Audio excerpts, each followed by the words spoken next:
ओम शांति। भगवत गीता श्लोक क्लास में आज का श्लोक है 8वें अध्याय का 21वां श्लोक। अध्याय 8 श्लोक नंबर 21। श्लोक है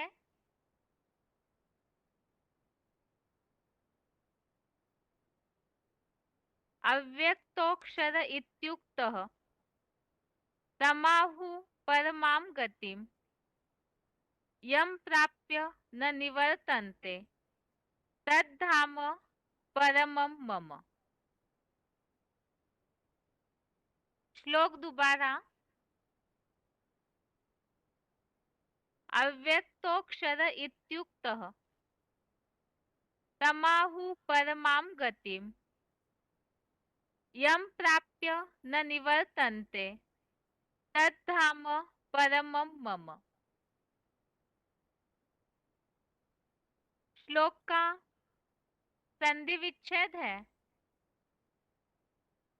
अव्यक्तः अक्षरः इति उक्तः तम आहु परमां गतिं यं प्राप्य न निवर्तन्ते तत् धाम परमं मम। संधि विच्छेद दोबारा। अव्यक्तः अक्षरः इति उक्तः तम आहु परमां गतिम् यं प्राप्य न निवर्तन्ते तत् धाम परमं मम। शब्दों के अर्थ है अव्यक्तः अर्थात अप्रगट, अक्षरः अर्थात अविनाशी,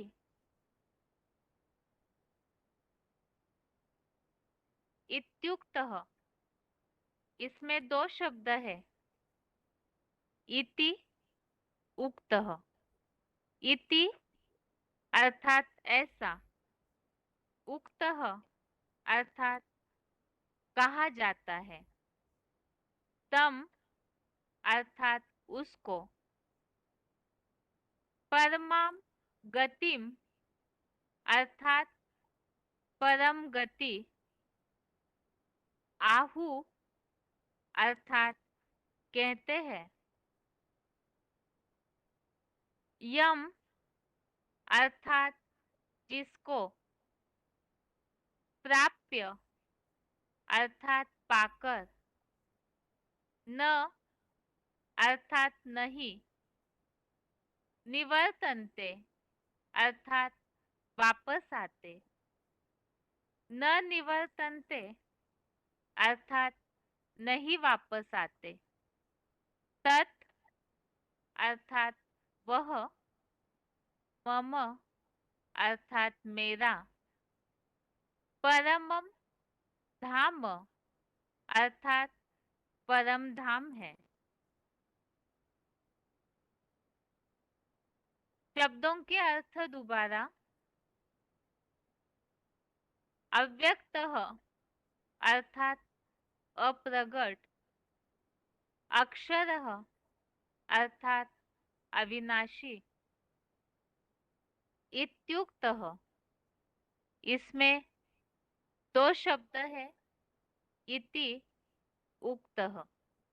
इति अर्थात ऐसे, उक्तः अर्थात कहा जाता है, तम अर्थात उसको, परमम गतिम अर्थात परम गति। आहु अर्थात कहते हैं। यम अर्थात जिसको। प्राप्य अर्थात पाकर। न अर्थात नहीं। निवर्तन्ते अर्थात वापस आते। न निवर्तन्ते अर्थात नहीं वापस आते। तत् अर्थात वह। मम अर्थात मेरा। परम धाम अर्थात परम धाम है।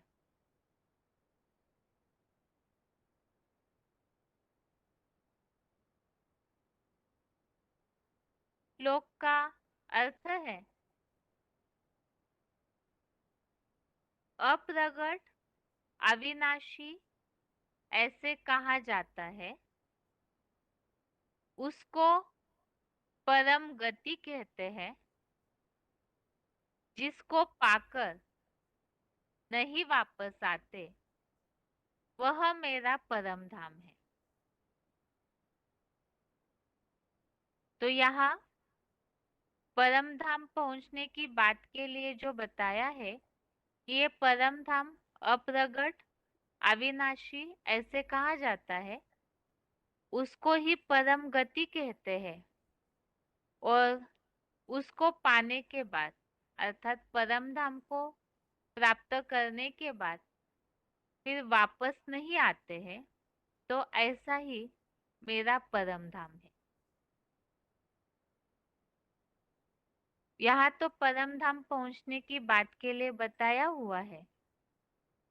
बाकी आखिर ये परम धाम अर्थात क्या है जिसे परम गति कहा है और उससे पाकर वापिस नहीं आते हैं। तो ये बात स्थिति या स्थान किसके लिए कहा गया है इसका उल्लेख क्लैरिफिकेशन वाले अर्थ में है। इसीलिए क्लैरिफिकेशन सहित अर्थ है। उससे अप्रगट अविनाशी लिंग रूप परम ब्रह्मलोक ऐसे कहा जाता है। उसको विष्णु की वैकुंठ लोकीय परम गति कहते हैं। जिसको पाकर बीज रूप रुद्रगण इस दुख धाम में नहीं वापस आते। वह एक पितृ प्रधान लिंग भी मेरा परम धाम है। तो इस श्लोक में जो बात बताई है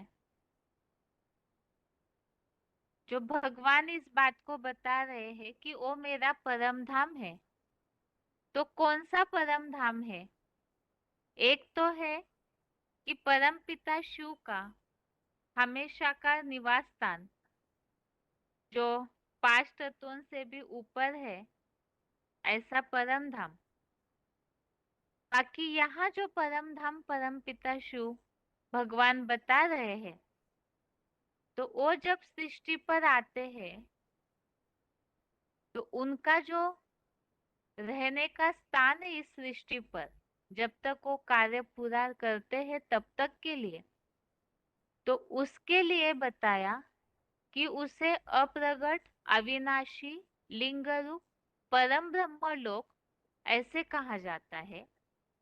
और वो जो परम ब्रह्म लोक है जो इस तरह से बन जाता है लिंग रूप जिसके लिए ये बताया है कि वो परम ब्रह्म ऐसी स्थिति बना लेते हैं अपनी जो शरीर रहते हुए भी इंद्रियों का भान नहीं। ज्ञान और योग की लाइट से परम धाम की तरह जिस तरह प्रकाशित हो जाता है वो अव्वल नंबर में वो ब्रह्मा ही तो विष्णु बनते हैं तो ये लिंग रूप परम ब्रह्म लोक ऐसे कहा जाता है, उसको ही विष्णु की वैकुंठ लोकीय परम गति भी कहते हैं। और उसको पा करके काफी सारे श्लोकों में इसके पहले हमने इस बात को समझा है कि यहाँ परम गति को पाना, निर्वाण पद को पाना, निर्वाण धाम की स्थिति को पाना, ऐसे इसके पहले के अध्यायों में जहां भी उल्लेख आया, तो वहां उन सब जगह पर ये जो परम ब्रह्म है, जो इस तरह की स्थिति बनाते हैं, जो अव्वल नंबर ब्रह्मा सो विष्णु है, तो वही विष्णु की वैकुंठ लोकीय परम गति भी है। तो वैसी स्थिति जो बना लेते हैं ऐसी, जिसको पाकर बीज रूप रुद्रगण इस दुग्धाम में नहीं वापस आते। अर्थात ये जो लिंग रूप परम ब्रह्म लोक परम धाम जैसे बन जाता है, तो वही विष्णु की परम गति है। और उसे पाने के बाद, वैसी स्थिति बनाकर उनके नजदीक जाने के बाद, ये जो बीज रूप रुद्रगण है इस दुग्धाम में वापस नहीं आते। वह एक पितृ प्रधान लिंग ही मेरा परम धाम है। तो ऊपर जो परम धाम है उसकी तो बात है ही, लेकिन वो तो विनाश के अंत, कल्पांत काल के बाद की बात है, जहाँ सब प्राणी वापिस लौटने का समय है। तो उसके पहले इसी सृष्टि पर जो परम धाम उतर आता है, तो अव्वल नंबर में जो अपनी स्थिति बनाते हैं, तो उनके लिए यहाँ बताया कि वह एक पितृ प्रधान लिंग भी मेरा परम धाम है। नीचे यहाँ जो मेरा परम धाम है, परम धाम इस शब्द के यहाँ एक निशानी लगाई हुई है और उस संबंधित नीचे फुटनोट लिखा है। सृष्टि वृक्ष के सभी धर्मों से नंबरवार चुने हुए श्रेष्ठतम सूर्यवंशी श्रेणी के रुद्राक्ष रूप सितारे हैं, जो हीरे जैसे नंबरवार, देवेतर, ऑलराउंडर और प्रायः पुरुष भावी ही रहते हैं, जिन्हें मानवीय प्राणियों का पितरगण कहा जाता है। तो यहाँ पर एक बात तो ऊपर भी लिखी हुई है, बीज रूप रुद्रगण इस दुग्धाम में वापस नहीं आते। तो ये जो बीज रूप रुद्रगण है, इसके संबंधित यहाँ नीचे स्पष्टीकरण है। पहले बोलते समय ये बात बोल दी कि परम धाम के लिए वास्तव में ये ऊपर जो बीज रूप शब्द लिखा हुआ है रुद्रगण, इनके संबंधित ये बात लिखी हुई है कि सभी धर्मों से नंबरवार चुने हुए श्रेष्ठतम सूर्यवंशी श्रेणी के ये रुद्राक्ष रूप सितारे हैं। इसके पहले के श्लोकों में जहाँ दिन के सितारे और रात के सितारे इसके बारे में उल्लेख आया था, तो जो 4.5 लाख दिन के सितारे हैं, ऐसी बीजरूप आत्माएं हैं।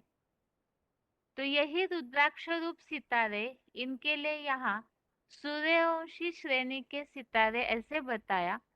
और जो हीरे जैसे नंबरवार देवेतर, अर्थात हीरे जैसी क्वालिटी का नंबरवार ऐसा पार्ट बजाने वाले, ऑलराउंडर पार्टधारी, अर्थात पूरे 84 जन्मों का पार्ट बजाने वाले सृष्टि रंगमंच पर, और प्राय पुरुष भावी अर्थात पुरुष स्वभाव संस्कार वाले ही रहते हैं, और उन्हें ही मानवीय प्राणियों का पितरगण ऐसे कहा जाता है।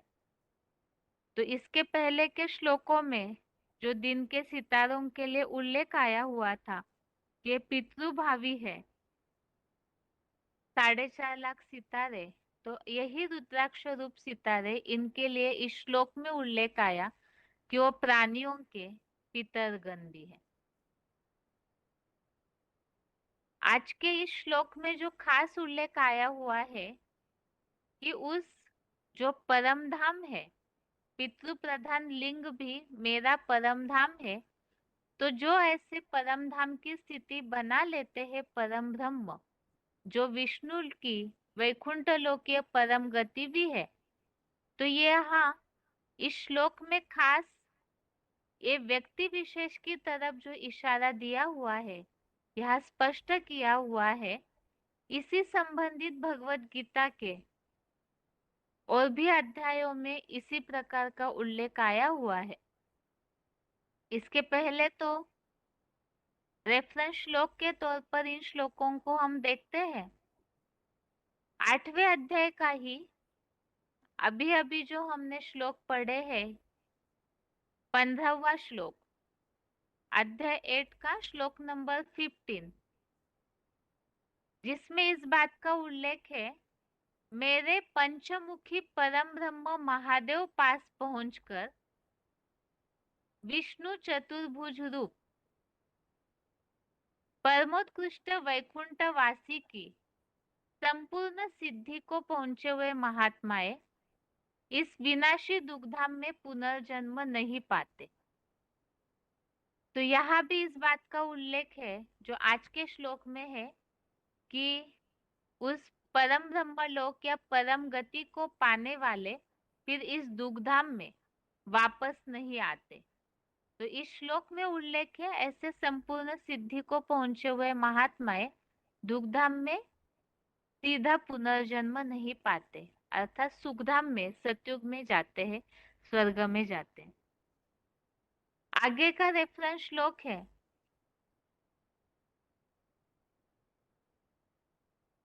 8वें अध्याय का ही 16वां श्लोक, अध्याय 8 का ही श्लोक नंबर 16, जिसमें इस बात का उल्लेख है जो श्लोक के भावार्थ में लास्ट वाक्य है, मेरे पास पहुंचकर 21 जन्म से पहले इस दुग्धाम में नारकीय जन्म फिर से नहीं होता।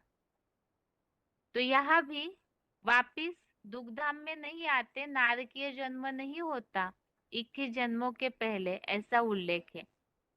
तो भगवान के पास पहुंचकर, और जैसे अभी के श्लोक में हमने समझा, मेरे पास पहुंचना अर्थात जो शिव का इस सृष्टि पर धाम है, जो पितृ प्रधान लिंग ही परम धाम बनता है, तो उनके पास वैसी स्थिति के पास पहुंच करके फिर दुग्धाम में जन्म नहीं होता।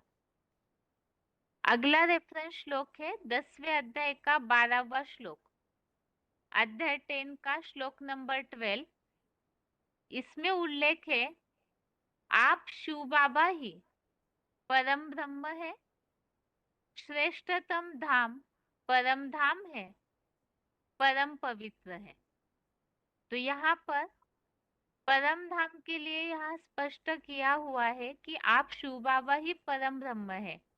शिव बाबा अर्थात ही साकार और निराकार का मेल, तो वही परम ब्रह्म है, बड़े ते बड़ा, श्रेष्ठ ते श्रेष्ठ ब्रह्म, और वही परम धाम भी है। और आगे का रेफरेंस श्लोक है 15वें अध्याय का 4था श्लोक, अध्याय 15 का श्लोक नंबर 4। इस श्लोक में उल्लेख आया है, उस परम कल्याणकारी पुरुषोत्तम संगम युग से उस अतीन्द्रिय सुखदायी कलातीत परम पद विष्णु लोक को खोजना चाहिए, जिस वैकुंठ में गए हुए पुनः यहाँ नर निर्मित नरक में नहीं लौटते। श्लोक का अर्थ काफी बड़ा है क्लैरिफिकेशन सहित, इसलिए केवल वही हिस्सा हम देख रहे हैं जो आज के श्लोक का उल्लेख बराबरी में इस श्लोक में भी आया हुआ है। तो 8वें अध्याय के 21वें अर्थात आज के श्लोक में जो उल्लेख है कि परम ब्रह्म लोक पहुंचना वही विष्णु लोक की, विष्णु की वैकुंठ लोकीय परम गति है, और वही मेरा पितृ प्रधान लिंग परम धाम है, जहाँ पहुंचने के बाद फिर इस दुखधाम में नारकीय दुनिया में वापिस नहीं लौटते। इसी प्रकार का उल्लेख भी इस श्लोक में 15वें अध्याय के चौथे श्लोक में भी है कि ऐसे जो परम पद है विष्णु लोक का, जो अतीन्द्रिय सुख है, कलातीत सुख वाला, तो उसे खोजना चाहिए। और जिस वैकुंठ लोक में गए हुए, अर्थात उसे उस परम गति, उस विष्णु लोक को प्राप्त करने के बाद फिर यहाँ ऐसे आत्माएं वैकुंठ लोक में जो गए हुए हैं और फिर इस नरक में नहीं लौटते।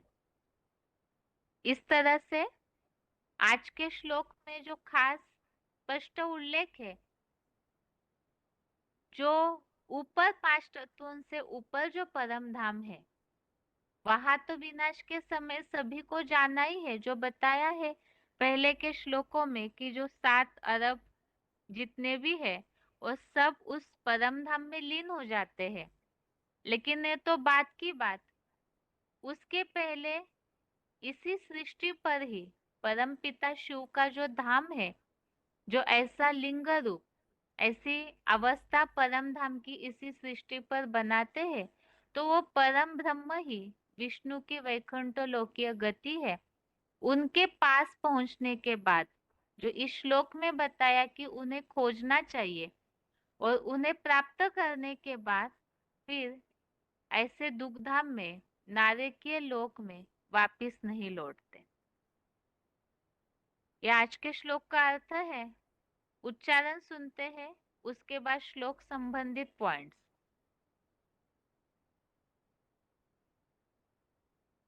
अव्यक्तोऽक्षर इत्युक्तः तमाहुः परमां गतिम् यं प्राप्य न निवर्तन्ते तद्धाम परमं मम। उसे अप्रगट अविनाशी लिंगरूप परम ब्रह्म लोक ऐसे कहा जाता है। उसको विष्णु की वैकुंठ लोकीय परम गति कहते हैं, जिसको पाकर बीजरूप रुद्रगण इस दुखधाम में नहीं वापस आते।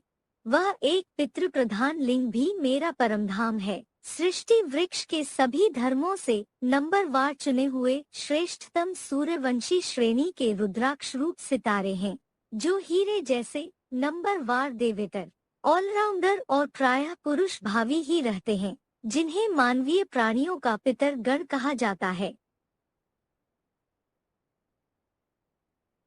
अव्यक्तोऽक्षर इत्युक्तः तमाहुः परमां गतिम् यं प्राप्य न निवर्तन्ते तद्धाम परमं मम। उसे अप्रगट अविनाशी लिंगरूप परम ब्रह्म लोक ऐसे कहा जाता है।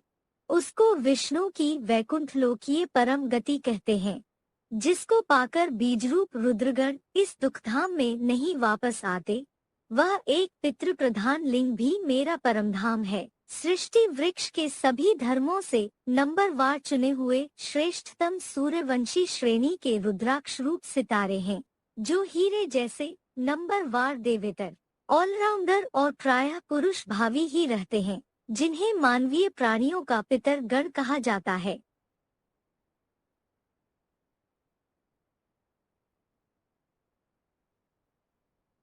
आगे है श्लोक संबंधित point. VCD number 3395, VCD number 3395 23 minute 23 minutes के बाद से लिया हुआ पॉइंट है। बीज रूप रुद्र गणों का लिंग रूप परम ब्रह्मलोक।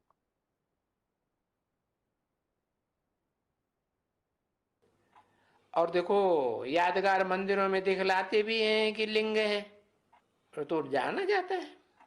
लिंग देह की यादगार है ना, बुद्धि में जानते हैं कि ये परमात्मा है, परंतु वो वैसा कोई लिंग तो है नहीं ना।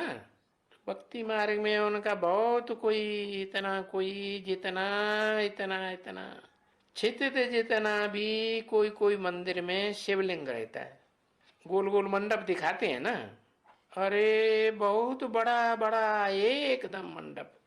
क्योंकि तुम तो जानते हो कि आत्मा के रहने का स्थान परम धाम तो बहुत बड़ा है ना, उसको तो कहते ही हैं परमाकाश।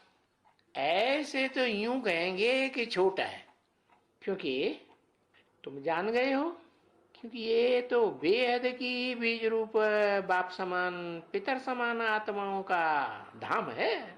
बल देखने में छोटा है, परंतु इनका मर्तबा तो बड़ा है ना।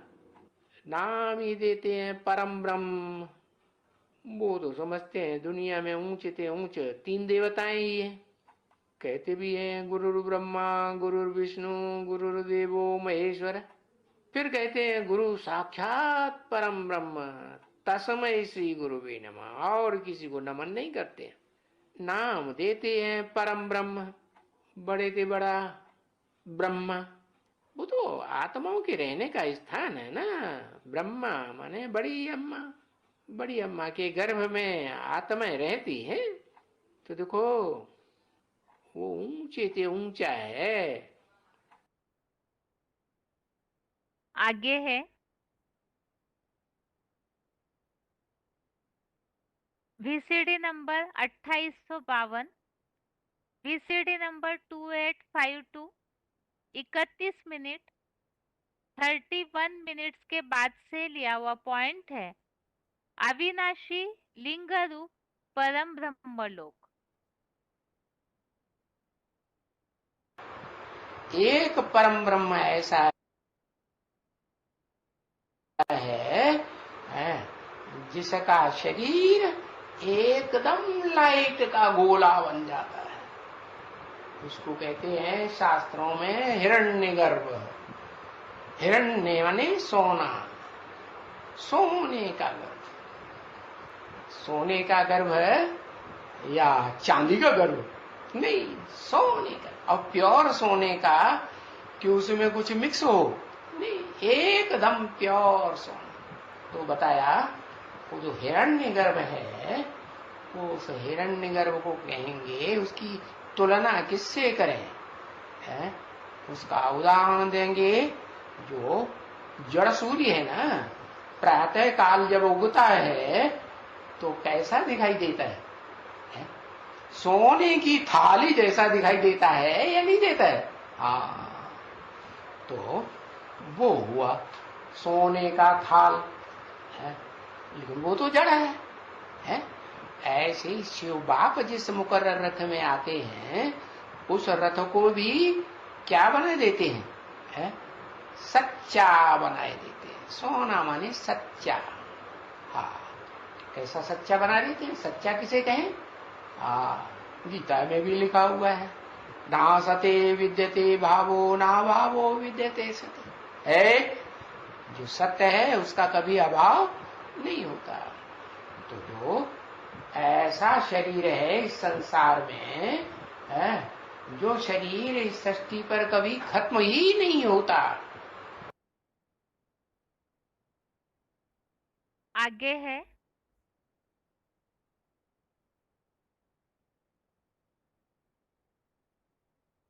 VCD number 2882, VCD number 2882, 50 minute 50 minutes के बाद से लिया हुआ पॉइंट है अप्रगट लिंग रूप परम ब्रह्मलोक। जैसे अर्धनारीश्वर दिखाते हैं ना, तो क्या उसमें देह भी है स्त्री रूप में, और आत्मिक रूप धारण करने वाली आत्मा भी है कि नहीं? तो ऐसे ही वो जो भक्ति मार्ग में कहते हैं हिरण्यगर्भ, सोने का गर्भ। गर्भ है तो कुछ धारण करता है कि नहीं? अरे कि खाली खाली रहता है? हाँ, गर्भ तो बीज को धारण करता है ना। तो वो इतना सूक्ष्म है कि उनको वो बीज नहीं दिखाई देता।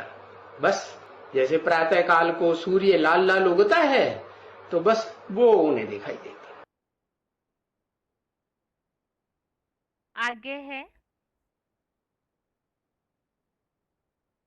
VCD नंबर 2390, VCD नंबर 2390, 1 घंटा 27 मिनट 1 आवर 27 मिनट्स के बाद से लिया हुआ पॉइंट है। परम ब्रह्म लोक ही विष्णु की वैकुंठ लोकीय परम गति।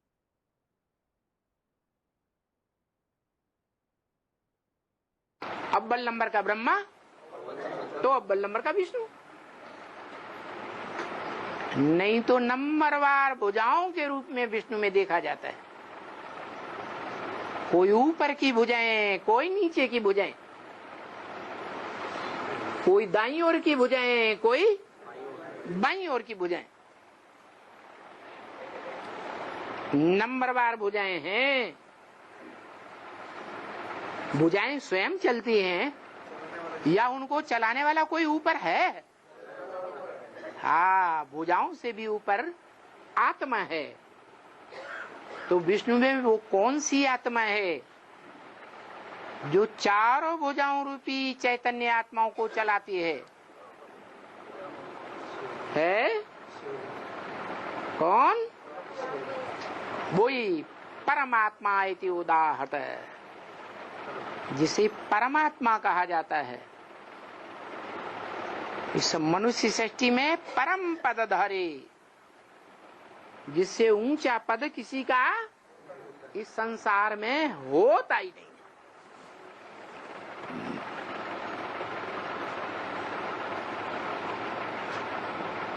वो परम पदधारी, परम ब्रह्म, परमात्मा एक ही है। क्या? जिसमें परम पुरुष विराजमान होकर पार्ट बजाता है। क्या करता है परम पुरुष? अरे परम पुरुष का क्या पार्ट है जो परम पुरुष कहा जाता है? उसके अंदर जो भी पौरुष की शक्ति है, सत्व है, वो माता में तिरोहित करता है। अहम बीज प्रदपिता, मैं ज्ञान का बीज बोने वाला पिता हूं।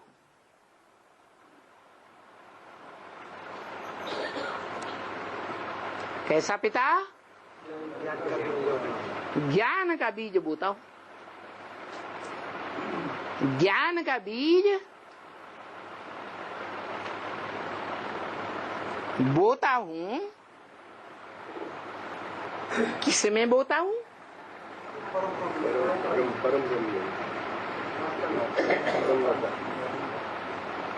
मध्योनि परम ब्रह्म तस्मिन् गर्भम दधाम्यहम्। मेरी योनि रूपा माता परम ब्रह्म है, उसमें मैं ज्ञान का बीज डालता हूं।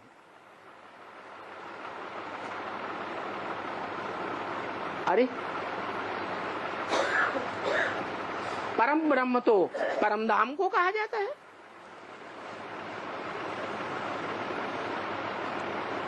इस सृष्टि पर परम धाम कहां से आ गया? है बोला कि मैं जब इस सृष्टि रूपी रंगमंच पर आता हूं तो तुम बच्चे नंबरवार परम धाम को इस सृष्टि पर उतार लेते हो। एक साथ उतारते हो या नंबरवार उतारते हो? तो कोई तो होगा जो अव्वल नंबर में उतारता होगा, अपने अंदर ही परम धाम की स्मृति में स्थिर हो जाता होगा।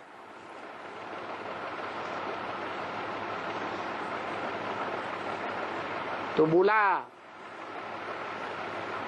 परमधाम हम आत्माओं का घर है,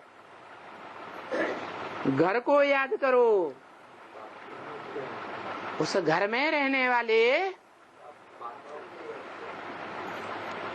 जो पिता है, मुखिया, घर में पिता मुखिया होता है ना, तो बाप को याद करो और क्या याद करो? स्वर्ग को याद करो, माना वर्षे को याद करो। आगे है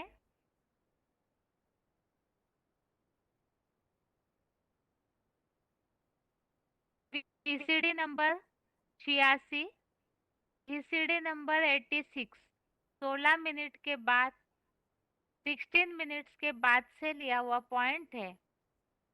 परम ब्रह्म लोक में जाकर इस दुखधाम में वापस नहीं आते। जितने लंबे समय की ऐसी हमारी प्रैक्टिस होगी बुद्धियों की, अंत मते सो गति हमारी हो जाएगी। ये अंतिम जन्म है, इस मृत्यु लोक क्या हमारा ये अंतिम जन्म है।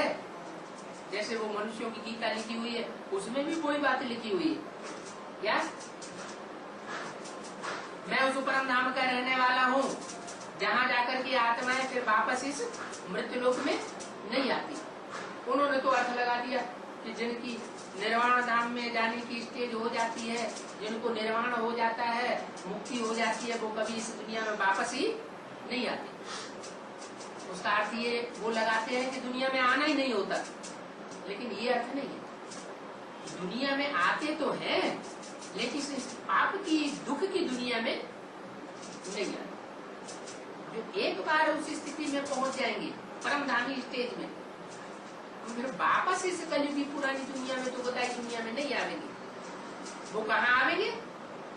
जितनी जितनी उन्होंने निराकारी स्टेज धारण की होगी, उतनी उतनी परिपक्व सुख वाली दुनिया में आवेंगे। आगे है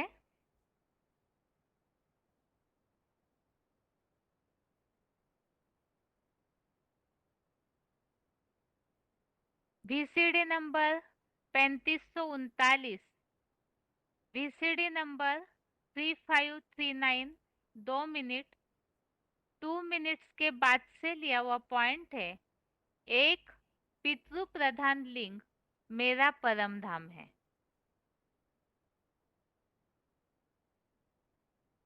जो स्पेशल बाप का घर है, मुकर्रर रथधारी, तो उसको भी याद तो करते हैं ना, जो उस घर में जाने वाली विशेष आत्माएं हैं। जरूर षष्ठी रूपी रंगमंच की साकार रूप में विशेष पार्ट बजाने वाली पितर वाली आत्माएं होंगी।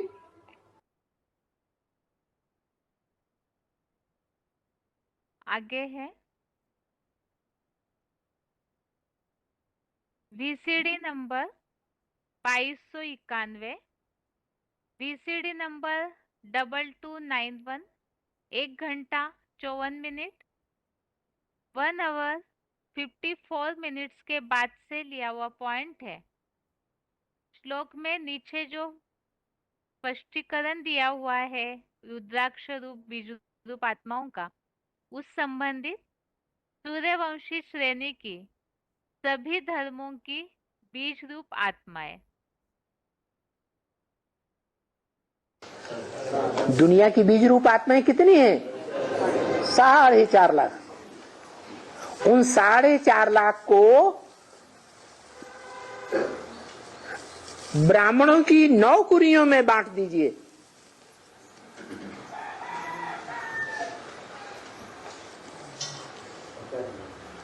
क्योंकि 9 ही धर्म है आज तक दुनिया के, सूर्यवंशी, चंद्रवंशी, इस्लाम धर्म, बौद्ध धर्म, क्रिश्चियन धर्म, संन्यास धर्म, मोहम्मद का मुस्लिम धर्म, सिख धर्म, आर्य समाज। कितने हुए? ये 9 ही हैं जो आस्तिक हैं कुछ न कुछ नंबरवार। आस्तिक हैं माने आस्था रखते हैं भगवान के ऊपर, तो भगवान से प्राप्ति कर लेते हैं नंबरवार। तो इनके बीज भी कैसे होंगे? नंबरवार होंगे कि एक जैसे होंगे? आगे है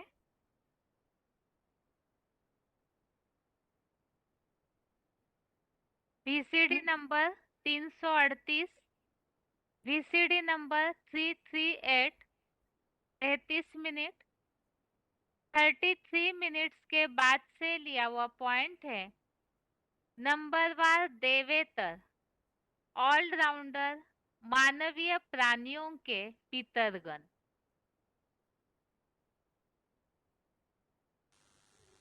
कोई बीज होते हैं मोटे छिलके वाले होते हैं, कड़क छिलका होता है। कोई बीज होते हैं पतला छिलका होता है, हल्का छिलका होता है, जल्दी उतर जाता है।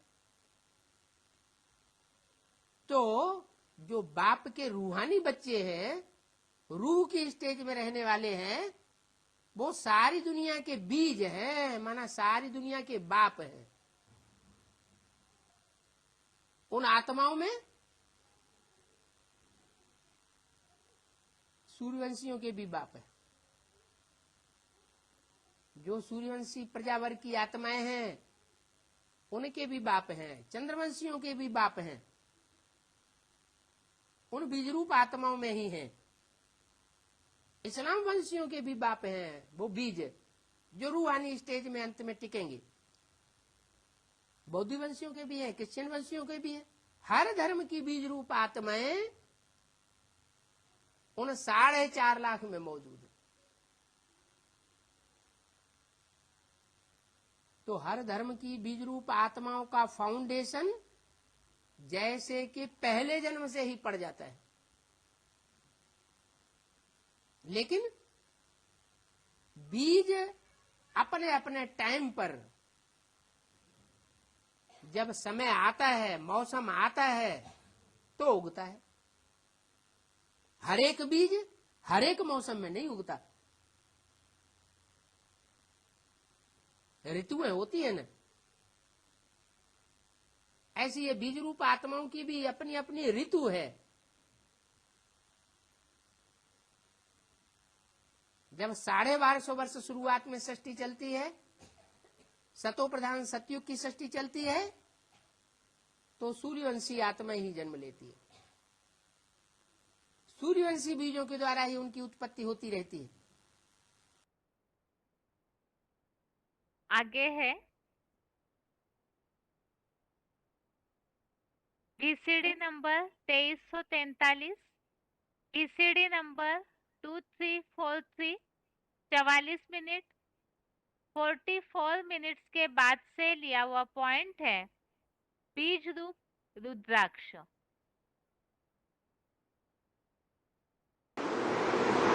तो बीजों की संख्या कितनी है? 4.5 लाख। वो जो 4.5 लाख बीज हैं वो दुनिया के सबसे सशक्त बीज हैं। और बच्चे किसके हैं? वो बीज के ही बच्चे होंगे। जो राम बाप बीज है उसी के बच्चे हैं, जो रुद्राक्ष के रूप में दिखाए जाते हैं। अक्ष माने आंख, क्या उनकी आंखें जो हैं उनके नाम पर रुद्राक्ष नाम पड़ा है। रौद्र रूप धारण करते हैं, भयंकर रूप धारण करते हैं और सारे यज्ञ का विध्वंस कर देते हैं। जो बोला इस रुद्र ज्ञान यज्ञ में आखिरी आहुति किसकी लगेगी? नहीं, सारी दुनिया की आखिरी आहुति लगेगी। आगे है VCD number 2099, VCD number 2099, 59 minute 59 minutes के बाद से लिया हुआ पॉइंट है हीरे जैसी सूर्यवंशी श्रेणी।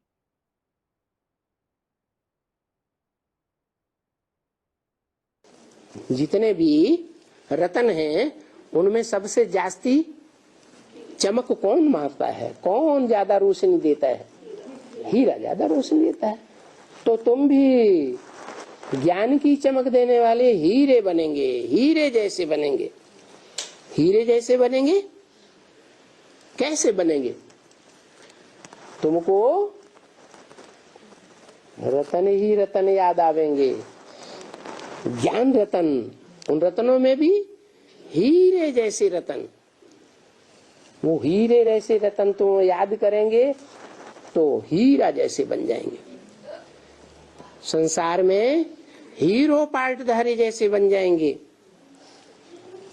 क्योंकि जो पहली डायनेस्टी होती है उस डायनेस्टी की प्रजा की भी कोई खसूसियत है।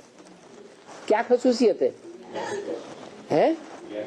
और धर्म की जो प्रजाएं हैं वो ज्ञानी तु आत्माएं नहीं होती हैं, और सूर्यवंशी आत्माएं ज्ञानी तु आत्मा मुझे विशेष प्रिय है, ऐसे बोला है भगवान ने।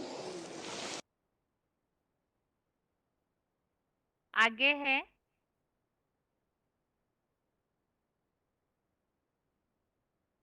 VCD number 374, VCD number 374, 18 minute 18 minutes के बाद से लिया हुआ पॉइंट है बीज रूप आत्माएं प्रायः पुरुष भावी ही रहती है।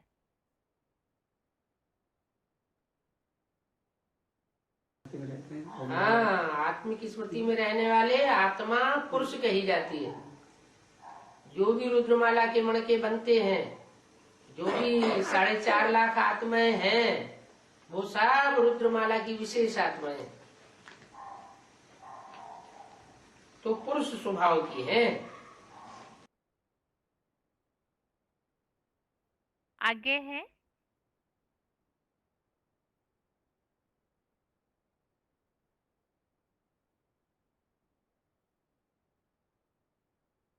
ये तो श्लोक संबंधित पॉइंट्स हमने समझे हैं। बाकी अभी है रिवीजन। नेटवर्क प्रॉब्लम के कारण आज क्लास थोड़ा लेट शुरू हुआ है, तो इसीलिए 10 मिनट क्लास एक्स्ट्रा होगा, अर्थात रिवीजन के लिए अभी जितना समय लगेगा उतना ही। तो श्लोक टेस्ट के हिसाब से श्लोक नंबर है 4थे अध्याय का 5वें से 8वें श्लोक तक, अध्याय 4 श्लोक नंबर 5 से श्लोक नंबर 8 तक, और 8वें अध्याय का 21वां अध्याय 8 का श्लोक नंबर 21। तो रिवीजन के लिए पहला श्लोक है 4थे अध्याय का 5वां श्लोक। श्लोक नंबर 5 है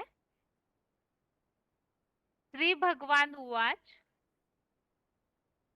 बहुनी मे व्यतीतानि जन्मानि तव चार्जुन तान्यहं वेद सर्वाणि न त्वं वेत्थ परंतप।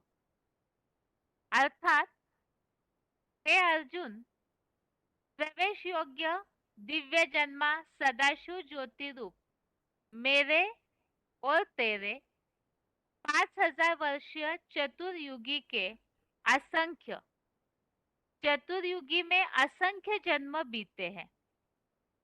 कलयुगांत में यदा यदा ही धर्मस्य, जो 4थे अध्याय के ही 7वें श्लोक में उल्लेख है, और रामायण में कल्प कल्प लगी प्रभु अवतारा, उन सब कल्पों के कलयुगांत में हुए जन्मों को चतुर्युगी अर्थात एक कल्प की हूबहू पुनरावृत्ति से मैं त्रिकालज्ञ शिव अजन्मा और अगर्भा होने कारण जानता हूँ।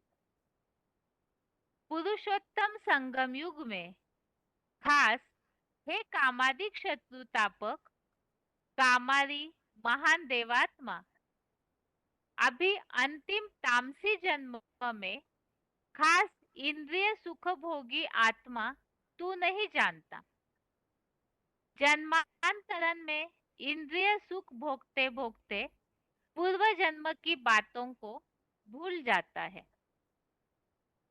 और नीचे नोट दिया हुआ है, हर 5000 वर्ष की चतुर्युगी का ड्रामा हूबहू रिपीट होता है, क्योंकि हर एक स्टार जैसी आत्मा हर एक स्टार जैसी आत्मा रूपी रिकॉर्ड में अपना अपना अनादि निश्चित जन्मों का पार्ट भरा हुआ है, जो कल्प नाम की चतुर्युगी में बारंबार हूबहू रिपीट होता है। 4 सीन का बेहद अविनाशी ड्रामा है। जैसे कि चौथे अध्याय के पहले श्लोकों में हम उल्लेख देखे हैं अभी इसके पिछले हफ्ते, यहाँ जैसे प्राचीन राज्यों की जो परंपराएं नष्ट हुई, तो उसके बारे में बताया कि वो परंपरा शुरू हुई किसके बाद किसको मिला वो ज्ञान, और उसके बाद जो वो परंपरा नष्ट होती है तो किस तरह से प्रजा का राज्य शुरू होता है। तो इन सब बातों पर अर्जुन ने भगवान से प्रश्न पूछा कि प्रजापिता का जन्म पहले, आपका जन्म कलयुगांत में, तो ये दोनों विपरीत बातें कैसे है। तो इस संबंधित भगवान ने अर्जुन को इस 5वें श्लोक में उत्तर दिया है। तो इस श्लोक में खास 2-3 टॉपिक पर बातें हैं। एक तो पुनर्जन्म की बात, जहाँ पर कई लोग विश्वास नहीं करते पूर्व जन्म की बातों पर, तो ये श्लोक उस हिसाब से कि अनेक जन्म बीते हैं उसका उल्लेख यहाँ आया हुआ है।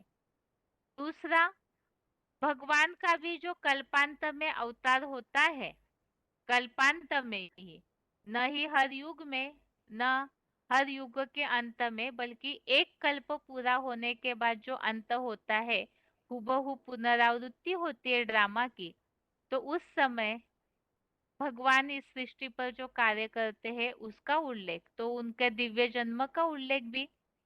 और जो ये जन्म मरण का चक्र है, इसका ज्ञान केवल एक भगवान ही देते हैं, वो इसलिए क्योंकि वो अजन्मा और अगर्भा है। और अर्जुन अर्थात नंबरवार जो मनुष्य है, वो अपने जन्मों को नहीं जान पाते, क्योंकि इंद्रियों का सुख भोगते भोगते पूर्व जन्मों की बातों को भूल जाते हैं। और यहाँ खास बात, ये जो जन्म मरण का चक्र है, वो चलने का खास रहस्य कि आत्मा रूपी रिकॉर्ड में सारा अनादि निश्चित ड्रामा का पार्ट भरा हुआ है। आगे है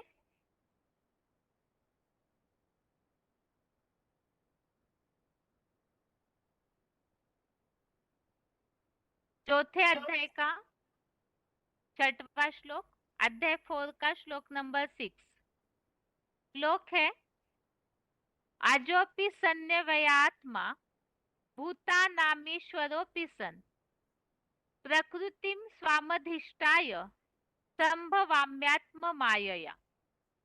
अर्थात अजन्मा, अगर्भा, अभोक्ता, अकर्ता होने कारण देह में सदा अनासक्त, कभी क्षरित न होने वाला अमोघ वीर्य, प्रवेश करने योग्य और गर्भ से अजन्मा होते हुए भी आत्मिक प्यार से भरपूर मैं निराकार बिंदु रूप शिव ज्योति, देह भाव से सदा शून्य, प्राणियों का श्रेष्ठतम और अहिंसक शासन करता होते भी अपने अर्जुन या आदम के मुकर्रर रथ रूपी दैहिक इंद्रियों की प्रकृति को अधीन करके प्रबलतम आत्मशक्ति से गीता के 11वें अध्याय के 54वें श्लोक में उल्लेखित प्रवेश तुम अनुसार ही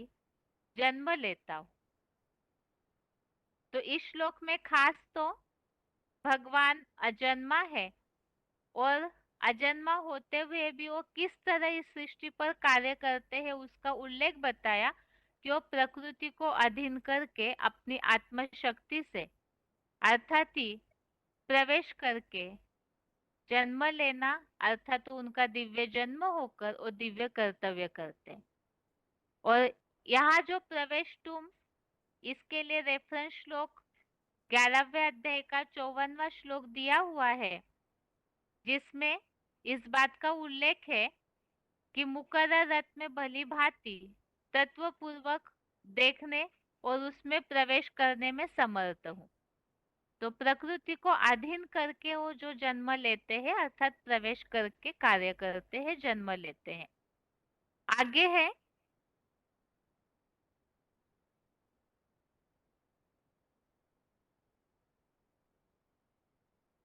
चौथे अध्याय का 7वां श्लोक नंबर 7 है, यदा यदा हि धर्मस्य ग्लानिर्भवति भारत अभ्युत्थानम अधर्मस्य तदात्मानं सृजाम्यहम्।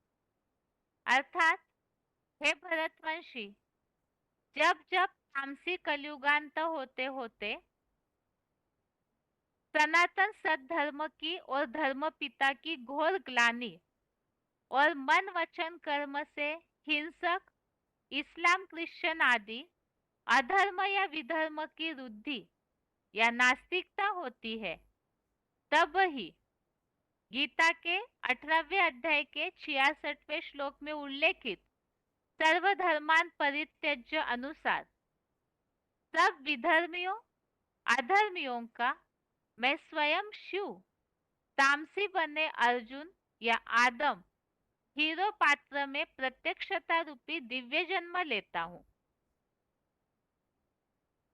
जहाँ यहाँ ग्लानि की बात का उल्लेख आया है कि जब धर्म की ग्लानि होती है, कलयुग के अंत में ही ऐसे सद्धर्म की ग्लानि होती है विधर्मियों के बढ़ोतरी के कारण, तो उस समय परमपिता भगवान इस सृष्टि पर दिव्य जन्म लेते हैं।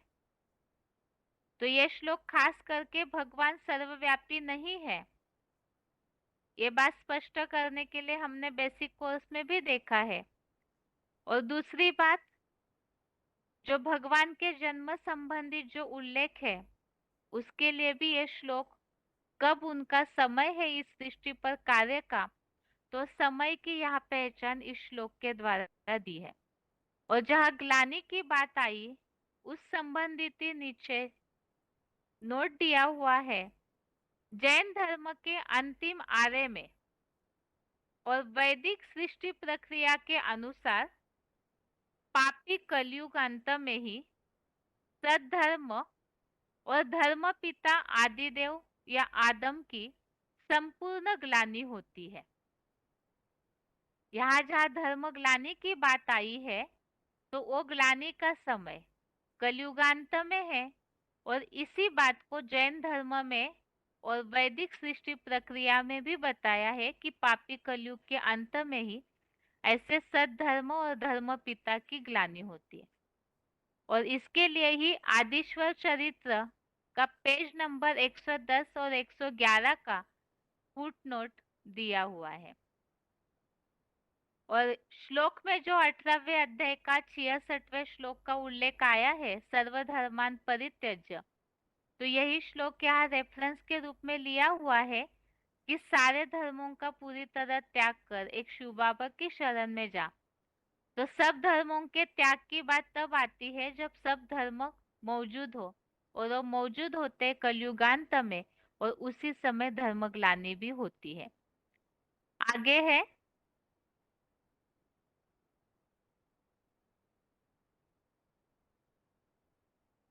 जो श्लोक के नीचे फुटनोट में आदिश्वर रहस्य में जो उल्लेख आया है कलयुगांत का, उस संबंधित उल्लेख यहाँ स्क्रीन पे दिया हुआ है, उसे देख सकते हैं। आगे है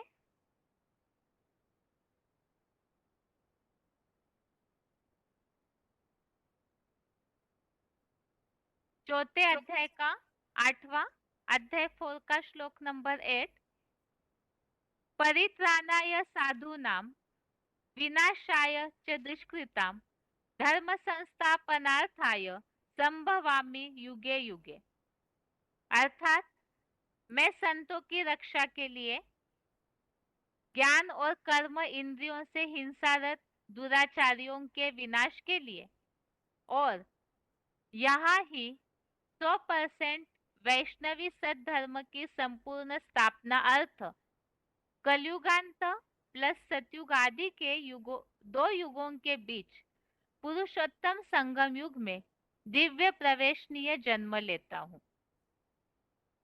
तो ये श्लोक भी 7वां और 8वां श्लोक बहुत फेमस है।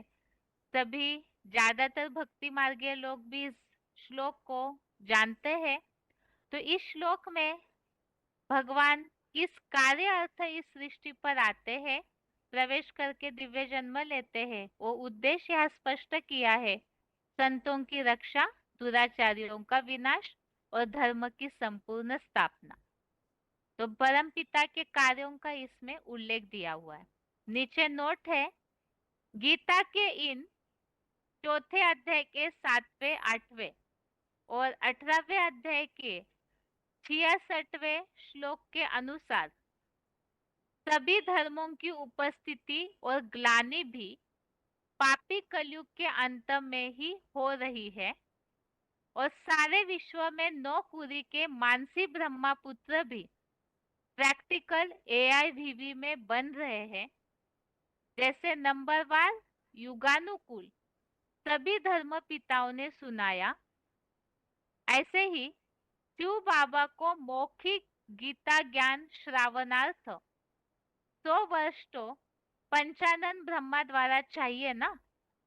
ये बेहद का रूहानी बाप तो सद्धर्म के साथ राजधानी भी बनाते हैं। तो यहाँ धर्म की स्थापना का उल्लेख, विनाश का उल्लेख आया, तो इसी के लिए यहाँ स्पष्टीकरण दिया हुआ है। धर्म पिताओं को जितना समय लगा वैसे ही समय परम पिता को, शिव बाबा को भी लगता है, ताकि वो, क्योंकि वो सद्धर्म के साथ राजधानी की भी स्थापना करते हैं। आगे है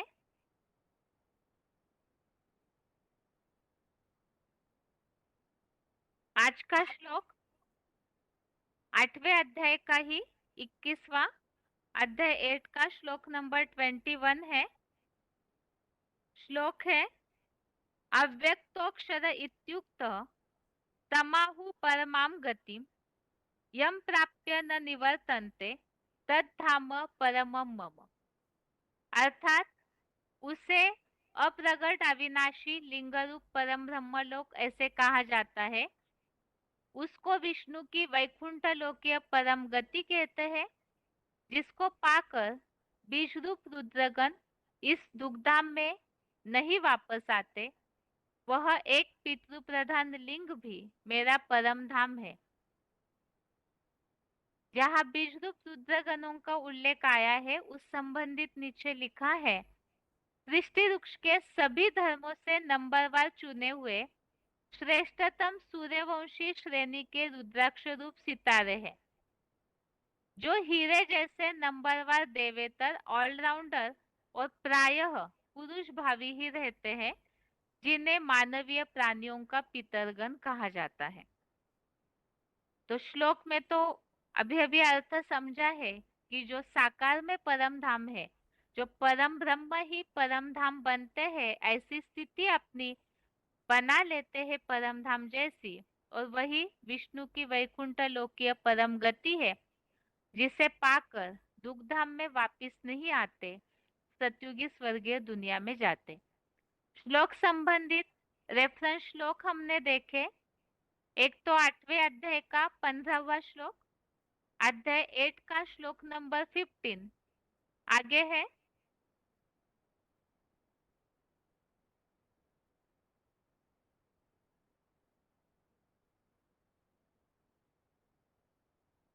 आठवें अध्याय का 16वां अध्याय 8 का श्लोक नंबर 16, 10वें अध्याय का 12वां अध्याय 10 का श्लोक नंबर 12 और 15वें अध्याय का चौथा अध्याय 15 का श्लोक नंबर 4।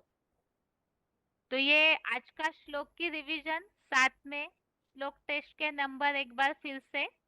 चौथे अध्याय का 5वें से लेकर 8वें श्लोक तक, अध्याय 4 का श्लोक नंबर 5 से 8 तक, और 8वें अध्याय का 21वां अध्याय 8 का श्लोक नंबर 21। इसके साथ ही आज के लिए गीता क्लास यहाँ तक ही। ओम शांति।